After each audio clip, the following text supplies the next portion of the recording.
All right, so we're live. So it's Tribal Council nomination day. I'm here with Kathleen George, one of the incumbents, and one of only 4 people actually running for Tribal Council this year. And as always, we do these introductory videos, and they're not really hard-hitting questions, but it is a chance for you to talk about yourself. So I'll just start from the beginning. Why are you seeking re-election on Tribal Council? Thank you, Chris. I'm Kathleen George, if you happen not to know me, and I am very honored to be seeking another election on Tribal Council because we've made some incredibly important progress in the last few years, and it's really important for us to keep this work going. Our tribal members have a lot of needs, and it has been a really difficult time going through COVID and coming out of COVID. Our tribal members are still working hard to get back on their feet, figuring out, how are they going to handle childcare, all these things. And so we need to continue to be there with them.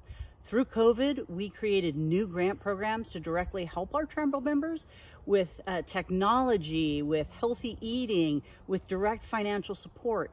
And we need to keep that going as we move out of COVID time. And we're going to keep those grant programs going.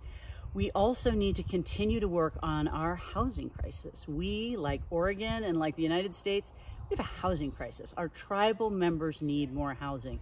We've built and we are building a lot of new housing, but we need to keep that going. And if there's any way to do it, we need to accelerate it. And one of the ways I think we can do that is, in addition to focusing in Grand Ronde, reaching out to nearby communities where we know we have a lot of tribal members living and working for solutions there. One of the things we're exploring is a partnership with the city of McMinnville that could make 100 housing units available to tribal members by priority. We know that's one of several communities where we have a lot of tribal members living. We got to keep working on housing, and that's one of my priorities.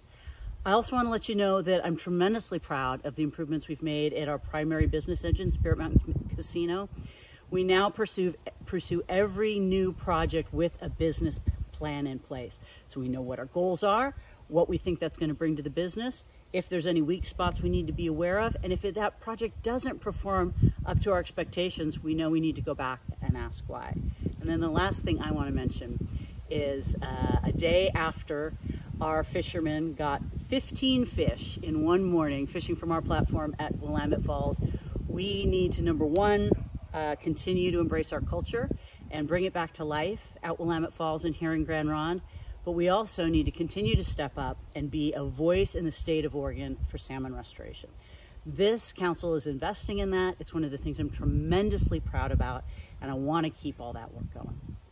Excellent. Well, thank you. And I didn't have to ask any follow-up questions, so that's always good. Well, one last thing as we close, I want to sincerely thank our tribal chairwoman, Cheryl Kennedy, for nominating me today. It's a tremendous honor. She is a leader that we all are just so fortunate to get to work with and learn from. And so I want to thank her for that great honor. Thank you, tribal members. I look forward to the conversations. All right. Thank you.